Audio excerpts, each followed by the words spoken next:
Let me whip out my thingy. Hey, it's a Married with Channels podcast. What's going on? I'm Moose. I'm Jody. Our lady singer's there kicking it in for us. It's the week of Christmas, and we've got a Christmas movie for you. Oh, yeah. National Lampoon's Christmas Vacation is what we're... No, I'm just kidding. No. It's a movie called 8-Bit Christmas on HBO Max, which we saw kind of the ads for and like, it looks like it could be kind of sweet. That might be a good new... Maybe we got a new Christmas classic brewing here. Let's check it out. Yeah, that's how that went. But Jody was saying, check it out. Yeah, totally. She's from the Valley. No, but it didn't turn out to be a Christmas classic. 8-Bit Christmas, Neil Patrick Harris narrating a story of, in his youth, trying to acquire a Nintendo Entertainment System. Yep. Back in the 80s, when those were a thing. Yeah. Those were hot. Did you get one? Yeah, we got one. I didn't. No. No. Yeah, it was like 1987, 8, somewhere around there. I was in Puerto Rico, Yeah. I think, when we got it. Did you get it for Christmas? I don't even remember. Oh, okay. I don't remember. I just remember playing, what's that baseball game? I would load up my team with like huge home run hitters. Nice. And they were all like Oakland A's players. Yeah. 'Cause I'm an A's fan. So I had Canseco with, Huge, McGuire, Carney Lansford, Terry Steinbach. Okay. Whoa.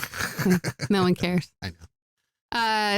So did you ever have those Christmas morning moments though? Was there something that you unwrapped and just like lost your mind because you got it?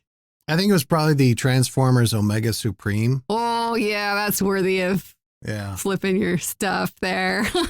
But I mean, my one not proud moment, one of a few actually as a kid, I remember I took a razor blade and cut the wrapper a little bit to take a peek. Oh, you cheated and I did, peeked. yeah. Oh. I regret that. No kid should ever do that. I mean, when you see it, you're Mhm. like, oh, sweet. But, Yeah. that anticipation, that lead up, Yeah. that Christmas morning. But that's what was going on in this movie, 8-Bit Christmas. It was about the Nintendo Entertainment System. And getting that for Christmas. Yeah. And the little sister wanting a Cabbage Patch Kid. And it was funny. It's like, yeah, boy, those were hot. Oh, yeah. Did you want one of those? Oh, yeah. I got a knockoff one. Like someone made us some that looked like them. Oh, like it didn't have the plastic face. It had the fabric face, right? No, I think it had a plastic face. It just like the body was a little bit different. And it, of course, didn't have the signature on the butt like all the regular, real ones did. Is that where they put the signature Yes, on the butt? on the little butt cheeks. Yeah. I don't know why. That's so weird now. It's so funny because, back then, and this movie does a good job of that. Yeah. Of putting you in that era, you had to go to the store. You had to wait in line. Yeah. For opening. You had to know a guy who maybe knew that the trucks were coming, bringing the supply in. Yeah. I mean, the movie didn't go into that stuff, but nowadays, you just program a bot. No, nowadays it's toilet paper at a grocery store.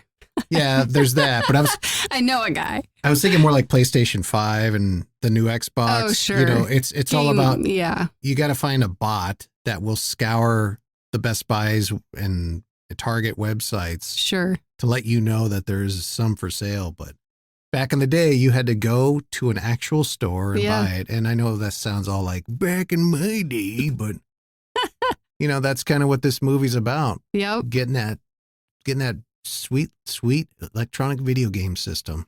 Yep. They even touch upon the Power Glove. Was it called the Power Glove? Yeah, I don't remember those being a piece of shit, though. Oh, my God, I do. I remember them coming out and people just hated them. They just raged because they hyped it up to be so cool and they just didn't work.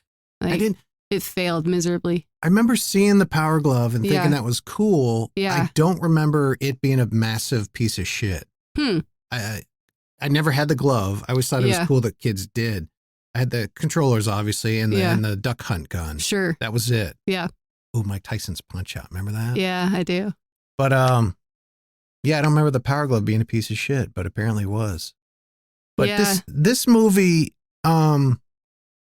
it's kind of like the Wonder Years meets, and I'm kind of repeating myself with what we talked about. Yeah.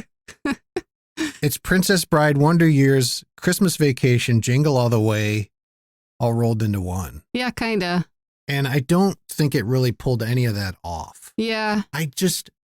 For me, 8-Bit Christmas was okay. Yeah. And that's it. Same. It wasn't like, oh my God, I loved it and it's so cute. And it was just okay. I don't know. I mean, it wasn't horrible. It had its moments. Yeah.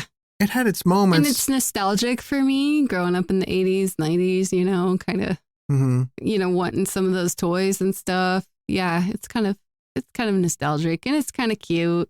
And I will say, though, it did make me tear up at one point. I'm not going to tell our listeners I know what exactly. the scene is, but... Was it towards the end? Yes, it was. I did too. Yeah. I did too. So there's a little heartfelt stuff in this movie. But that's it. That's the only heartfelt moment. That's the only real recognizable / different moment. Sure. Was that scene towards the end. And I don't think you and I saw that coming. They certainly didn't set it up in any way. Sure. Because the main character's relationship with another character hadn't really been established. Yeah. Hadn't really been it almost seemed kind of adversarial. Yeah. But in the end, it was a connection and a bond and a heartfelt moment that elicited some tears. Yeah. I don't think they earned that, though. Yeah, I would agree with that a little bit. It felt a little like, how are we going to tie this up with a pretty bow for Christmas? Yeah. And so, yeah. Honestly, I don't know if I like Neil Patrick Harris. Yeah.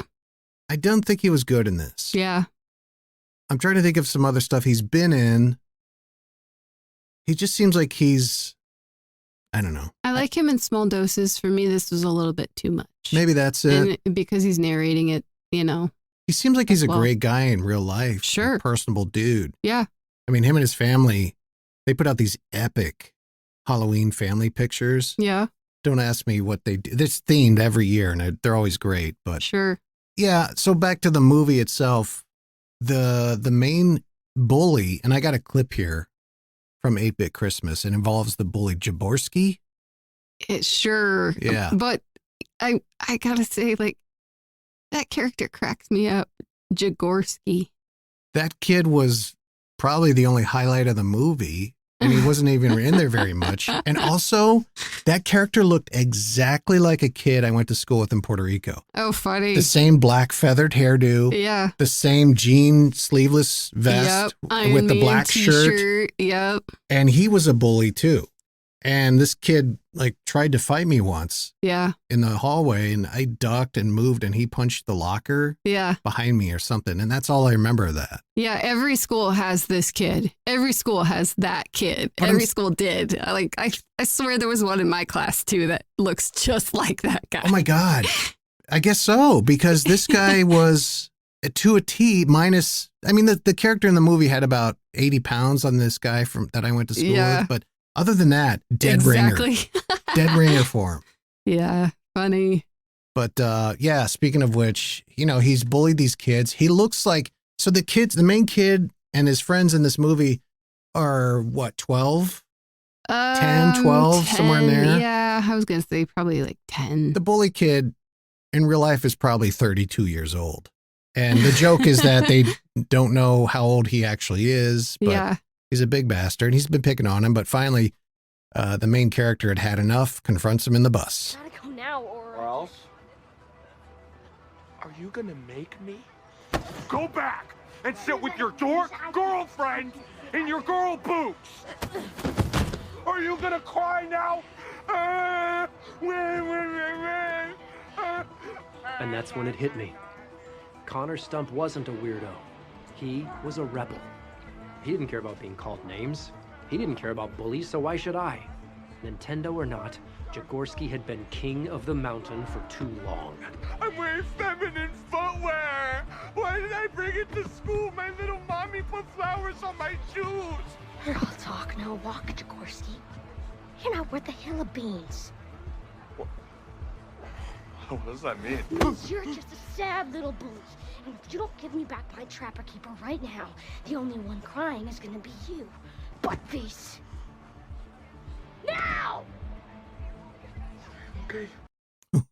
Okay. Okay. Oh, gumdrops, why is it gotta be so hard to find a discount code for everything? I mean, this is harder than getting down a chimney after a 4-foot nor'easter. Santa? Not now, Rumpeldink. Aren't you supposed to be installing that new carburetor on the sleigh drive? Yeah, hold on. I contracted it out. So it looks like you're trying to find a discount code there? Huh? Oh, yeah. Finding a promo code is like trying to find someone on the nice list from Jersey. So true. Well, have you tried the Honey plugin? What's that? It's a free plugin that installs in your browser, and it automatically finds you promo codes for pretty much any online store you can think of. What you talking about, Tinker? Oh, yeah. Just go to joinhoney.com/Mary to install it in seconds. Really? It's that easy? Oh, yeah. Easy. Free, and saves the headaches of finding some promo codes for stuff you're buying online, like your, what's that you're buying? Oh, it's a little something for Mrs. Claus. Oh, sure. Explains the Handcuffs and Hollyberry website. Look, we're just a little curious is all. Not judging, sir. Not judging. Go to joinhoney.com/Mary now. Do it. You know, listening back to that clip we just played, it just sounded, it reminded me that this movie bites more off of Christmas Story than you realize. Yeah. I mean, between the goofball gang of kids, Yeah. the father who's kind of, you know, I remember, Curmudgeony. yeah, Yeah. and also kind of busting his ass to fix stuff, but not Yeah. really succeeding, Yeah. you know, Just tinkering. tinkering. Forever. And then Yeah. and then you had the bully here. Yeah. When the bully did the like fake crying thing, I instantly thought of the redhead kid. Yes. Wah! Come on, baby, cry, baby. Yeah. From Christmas Story. Sure. I also think like there's some parallel there with, you know, all the adults were against him getting a BB gun. Well, there's an adult ban on video games happening in this movie, you know. Yeah. You know what? Timing is kind of same. Yeah, totally. And I think actually the best scene in the movie was when they had that emergency PTA meeting. I thought that was pretty funny. I thought that was kind of weird and very overdramatic. Well, it was funny, like, because the main guy, the father of the kid who knocked the TV over and landed on the dog, was so passionate about this. Yeah. So passionate and over the top. And he had a goddamn slide projector presentation and all that. But can we talk about David Cross? Yeah. Did you think he was going to be Santa Claus? I did. I did too. Yeah. I thought for certain in the end we'd see him like wink as he flies off in a sleigh. Absolutely. Yeah. I thought that was his whole kind of purpose. Like, yeah. And maybe he is Santa Claus. Maybe. I mean, he had the big white beard. He had the toys. Yeah. He kind of made that happen for each kid. Yeah. Yeah. No, I think there might be something there to that. And I almost kind of like that they left it open-ended. Like, you don't know who he is exactly. I mean, he's a guy who fences toys out of his trunk of his car, but yeah, he also has a heart of gold, apparently. Yeah. Buying the kid a taxi ride and giving him the dad a discount on the Cabbage Patch doll. And yeah, I don't know. But yeah, we never find out if he is or not. But yep. 8-Bit Christmas, like I said, for me, it was okay. No more. Sure. It's all right. Yeah. I think you could spend your Christmas movie viewing times on better material. Sure. But if you're looking for something new, yeah, okay, try it. Yeah. I don't think you'll walk away going, that was great. If you want a little walk down memory lane of, being a kid in the 80s. Yeah. It's kind of fun. If you're Gen Xer, maybe you'll want to see that. Yeah. But 8-Bit Christmas on HBO Max. Anything else? Nope. That's all I got. Yeah. Have you been good this year? No. Is Santa going to bring you what you want? Coal. I want coal. Oh, well, then you're getting it. Yeah. All I want for Christmas are my 2 front teeth. I mean, that's it. Oh, okay. Yeah. I want a hula hoop. Okay. Mm-hmm. Wait, don't you mean a hula hoop? Yeah, that's what I mean. The Married with Channels podcast every week, brought to you by joinhoney.com/married. Go get the Go click there, get the free plug-in, help you out. Save money. That's always good. Yeah. Give us a good review. Comment on your favorite podcast provider. That'll be a nice gesture on your part. It is the giving season after all. Share. Tell your friends. Do that. Do this. Do those. Until next time, I'm Moose.